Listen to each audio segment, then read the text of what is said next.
McCuistion, for over 28 years talking about things that matter with people who care. Production of McCuistion is made possible in part by individual viewers, supporters of the Foundation for Responsible Television, the Hatton W. Sumner's Foundation, helping to educate the public about the fundamental principles of their democracy and thus be in a position to help formulate public policy. The University of Texas at Dallas, creating the future.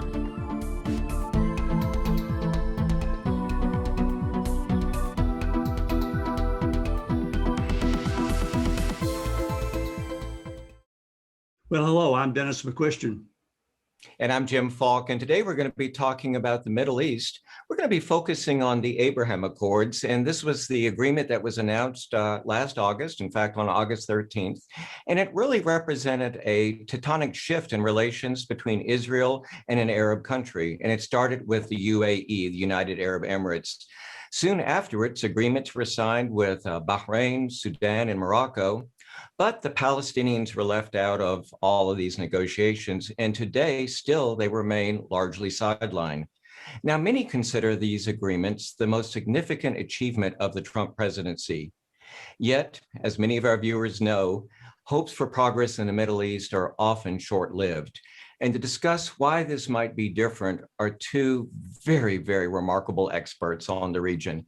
Dennis, will you please introduce our two guests? I will do that. And Jim, as you know, we have done so many programs in the Middle East over the years, hoping that we had a good solution. So first is Paul Salem. He's president of the Middle East Institute.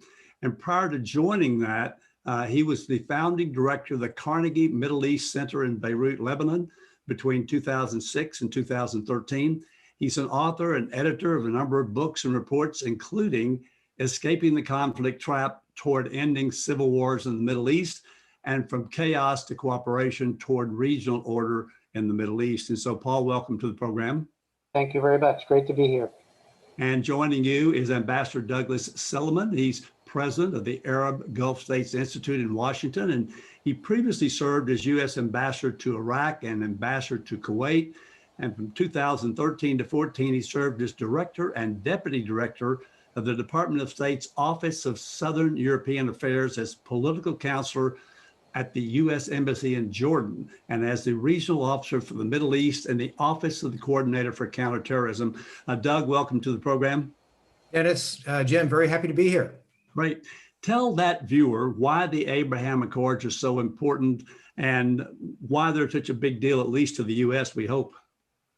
The Abraham Accords were really a new paradigm in thinking about relations between Israel and Arab states.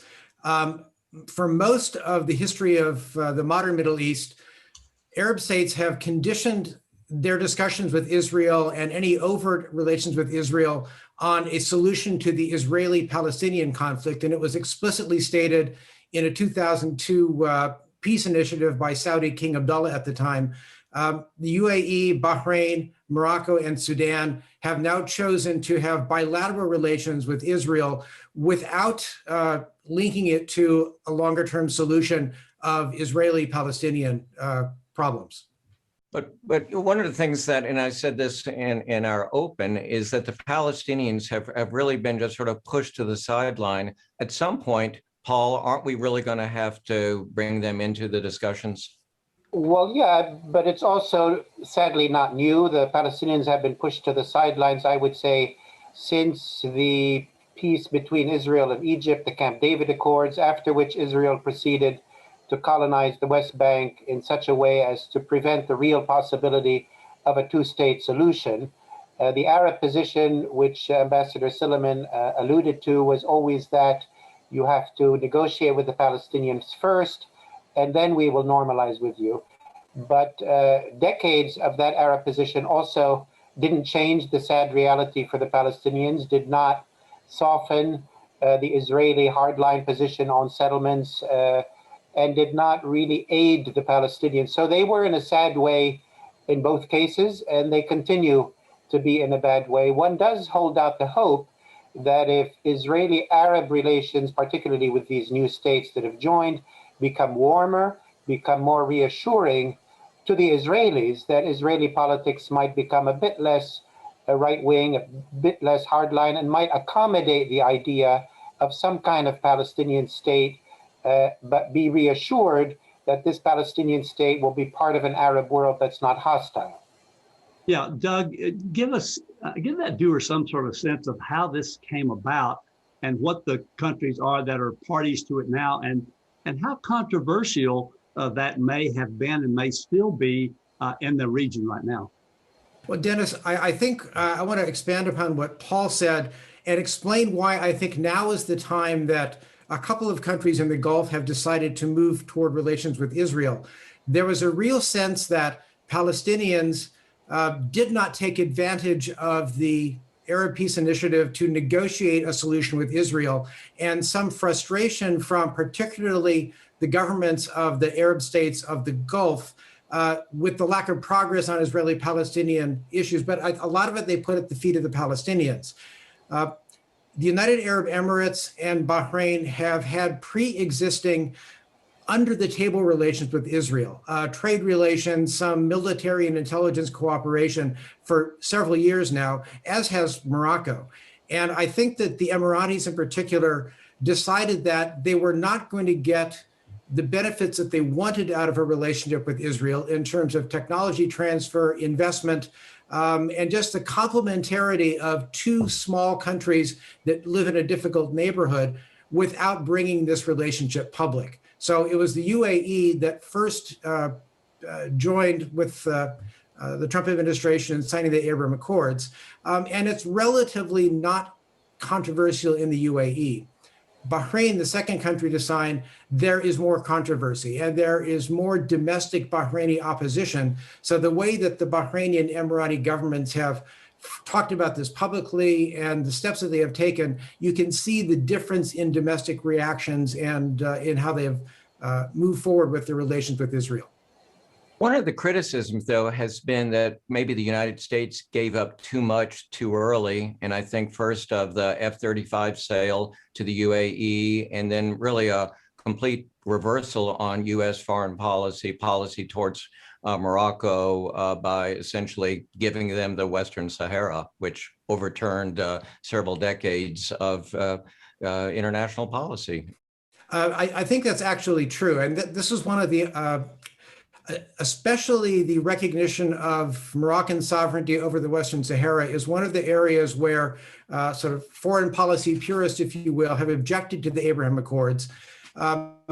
What is interesting, though, is the main reason that the Emirates gave for joining the Abraham Accords is to prevent Israeli annexation of further Palestinian territories.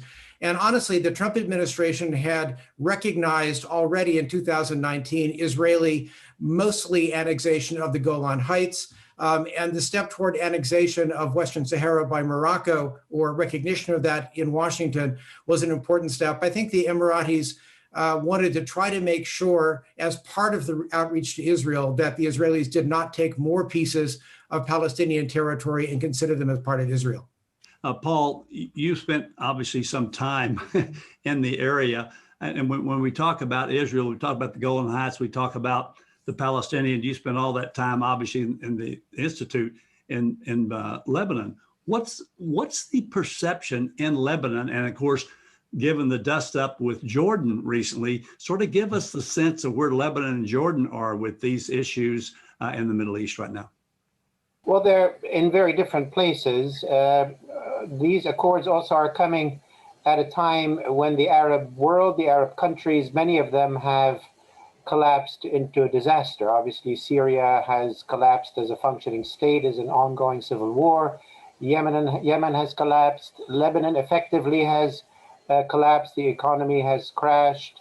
Iraq is in dire straits, as is Libya. So when many people in the Arab world look around the region, they see so much injustice. They see so many troubling issues. And I think in that perspective, the Israeli-Palestinian conflict becomes just one of many other conflicts. The perspective maybe 20, 30 years ago was that the Arab world is kind of stable and okay, and it's just the Israeli-Palestinian issue which is standing out. So kind of the moral landscape has changed. And when these accords were made, I would say they were not popular in the Arab world in general, even in the countries like Bahrain and Saudi Arabia. Public opinion did not favor them. However, the region is in such a disastrous situation that there was a lot of shrugging of shoulders. And then, well, that's the way things are going. Lebanon and Jordan, as I said, very, very different situations. Lebanon is mired in its own internal issues. The economy has collapsed. The currency has collapsed. There's been an uprising since October 2019. And we haven't talked at all about Iran in all of this. Hezbollah hosts, host is the wrong word, but Lebanon has Hezbollah in it, which is a major Iranian-backed group. And one of the big reasons for the UAE-Israeli breakthrough was concerns about Iran and wanting to, pool their resources together to deter or to be able to have some counterbalance to Iran. So Lebanon, is not, directly concerned with the Abraham Accords per se. Jordan obviously is a very different kettle of fish. I would say both Egypt and Jordan were obviously countries that made peace earlier. On the one hand, I think their governments, would feel a bit of relief that they're not the only ones. But the Jordanian public, and maybe Ambassador Silliman would know more about this, is still, not, it's quite pro-Palestinian and doesn't absorb these moves very well, especially that really the Palestinians didn't get much out of it, except for perhaps a temporary suspension of annexation of settlements. Well, let me ask you this. One country that has not been party of this agreement at all is Saudi Arabia. And it seems like they could really be the linchpin, but they have been very reluctant. Explain to that viewer why Saudi Arabia probably would be the last one to become a part of this. Well, we have to be aware that Saudi Arabia must have approved of these accords because, nobody expects that Bahrain would have gone ahead without Saudi approval. So you would have to count them in this boat. And certainly there have been, beginnings of more under the radar, some above the radar cooperation.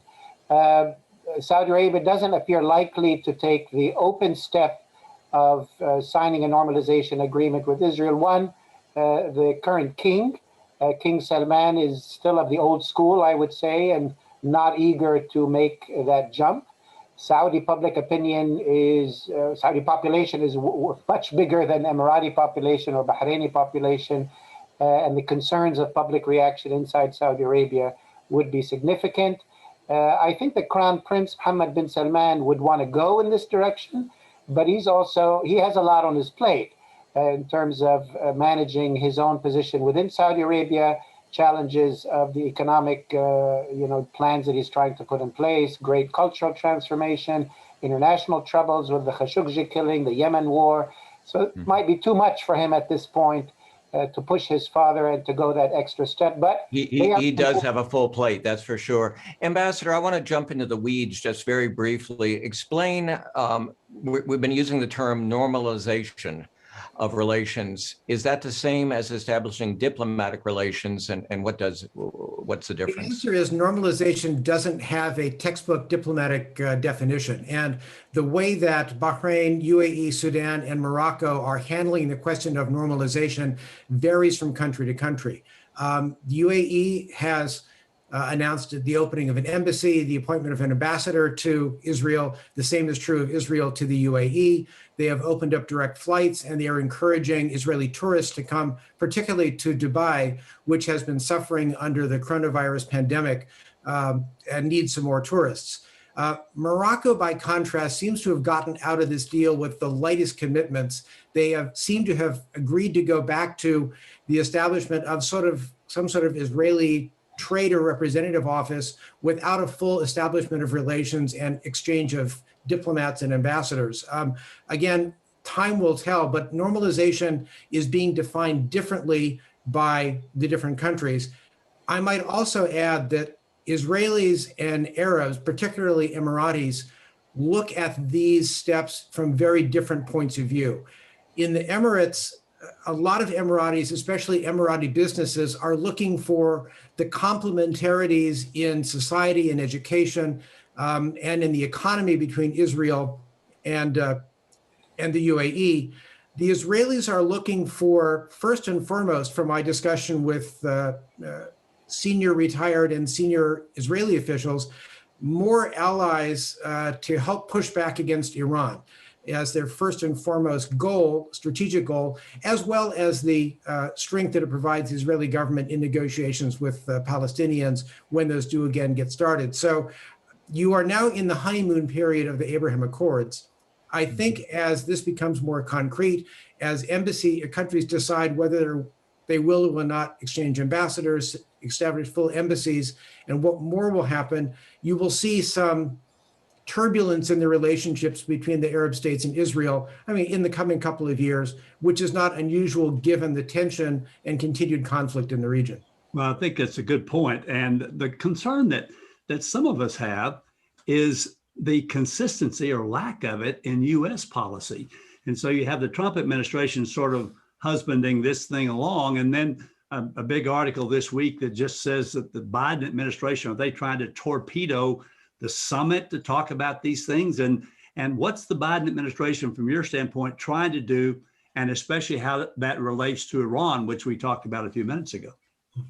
I think the Biden administration actually supports the Abraham Accords and the relationship individually of Arab states with Israel. And I was actually quite surprised that on the day of the signing of the Abraham Accords, the Biden campaign came out with a strong statement of support.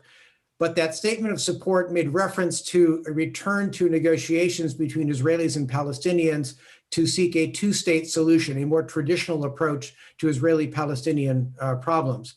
I think with regard to Iran, the Biden administration is taking Iran as a separate issue and is only tangentially linking relations with Israel, relations with our partners in the Gulf, in the dealings with Iran. The real question on Iran is whether or not, or to what extent will the Biden administration consult with Israel, consult with our Arab allies and partners as they move toward new negotiations or a return to the Joint Comprehensive Plan of Action, the Iran nuclear deal. In the Gulf, in Israel, they want to make sure that they have a stronger voice in how the U.S. position is put together than they did before the 2015 agreement was actually signed. I can't imagine having 4 elections in 2 years the way Israel has selected its leader. Benjamin Netanyahu, the prime minister, is now at this point is trying to form a government, and who knows if he'll be able to. And there's also perhaps going to be elections for the president of the Palestinian State Authority. Let me go to you first, Ambassador Silliman, and ask you to comment on what you think will happen with Israeli politics, and then go over to Paul to tackle the situation with Palestine. All I can say is if I were an Israeli, I would be tired of elections by this point. Absolutely. Israeli politics is so divided into small parties that it has always required negotiation of a coalition for a prime minister to gain the majority in the Knesset that he needs to become prime minister. And Netanyahu has consistently gotten, his party has consistently gotten the plurality, but has had to cobble together and make concessions to different parties, mostly more religious conservative parties. He has been tapped again by the president of Israel to try to form a government this time. I think this time is going to be just as difficult as in the past, and it may or may not be a lasting government. Honestly, I think Paul has probably more knowledge of Israeli politics than I do. Last question, though, is traditionally, Israeli Arab political parties have not participated in the formation of Israeli governments. And there are some calls among Israeli Arabs to utilize the power that they have gotten by electing members to the Knesset. And that's one of the questions that will be seen. Will they decide to throw in their hat with one candidate or another, or will they again sit on the sidelines because they do not want to support an Israeli state that continues to occupy Palestinian territory, which has been their principal position. How large is their bloc within the Knesset? Geez, it used to be 15 votes. I'm not sure what they won in the most recent elections. Maybe Paul, you know. Yeah, and Paul, if you'd jump in on that, and then interesting article in the Wall Street Journal this week about whether or not the wrong Abbas is being talked to in Palestine. So talk to us about that particular dynamic right now. Well, I mean, what's very relevant is the weakness of political leadership in the last, 15, 20 years, both in Israel and Palestine. And really, in order to have breakthroughs to peace, you need strong leadership on both sides. We recall, Sadat and Begin, two strong leaders who were able to make a breakthrough there, and Arafat and Rabin. Sharon made the decision to withdraw from Gaza. Ehud Barak made the decision to withdraw from Lebanon.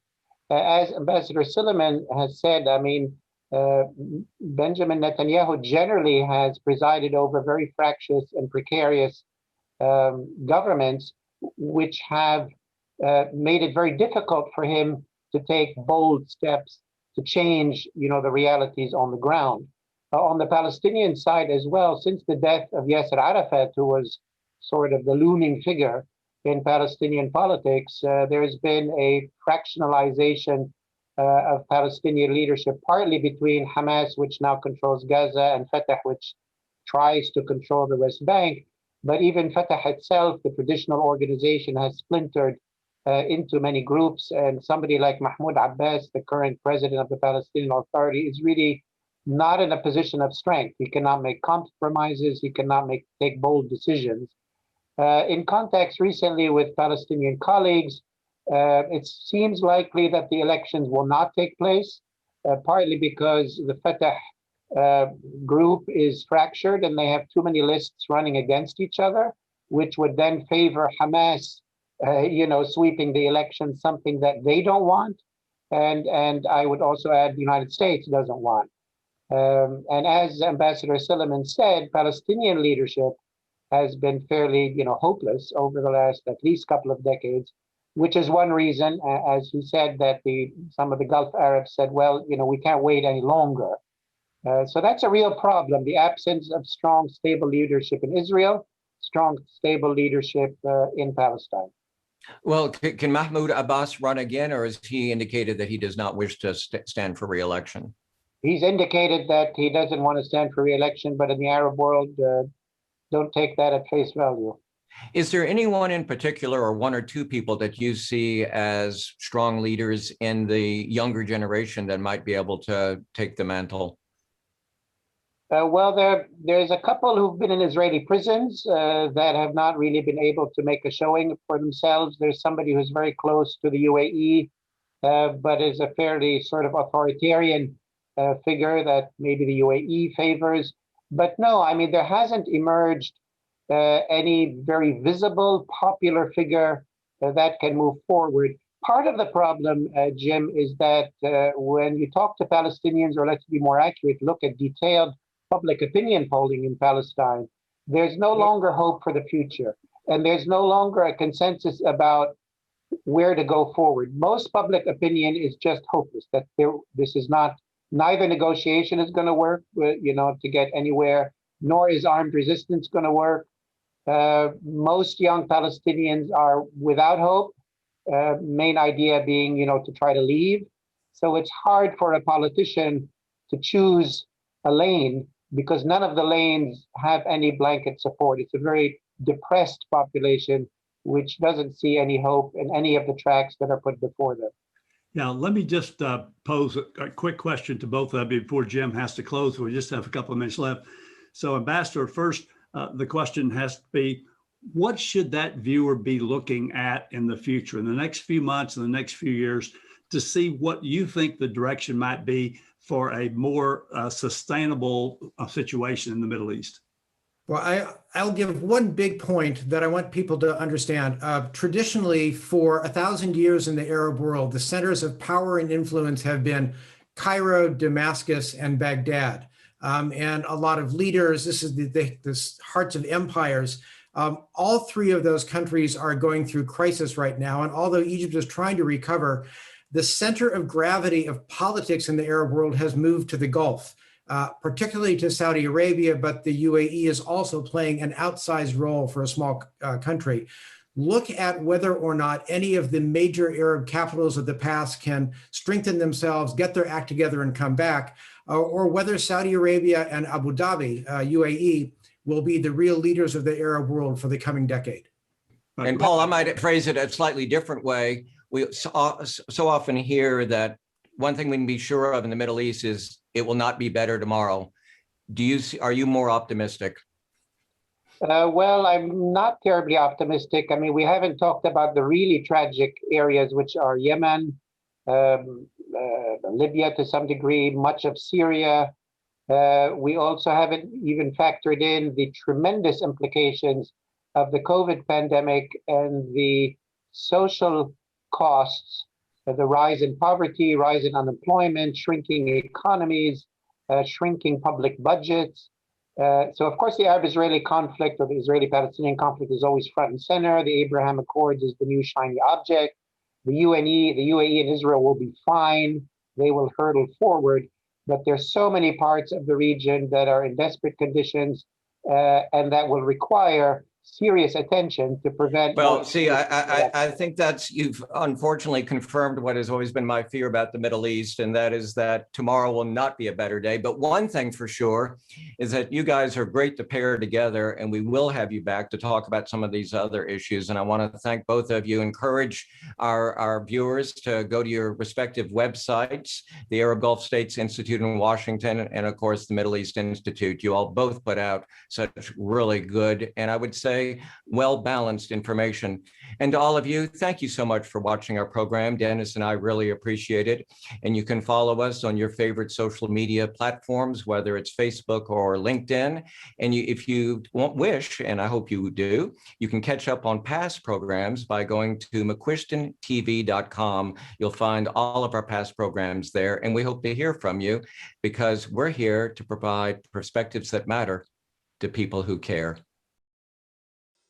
For more information, call 214-750-5157 or email NikkiN@NikkiMcCuistion.com. Visit our website at www.McCuistionTV.com. You can also follow us on Twitter at www.twitter.com/McCuistionTV or download McCuistion TV video podcast on iTunes.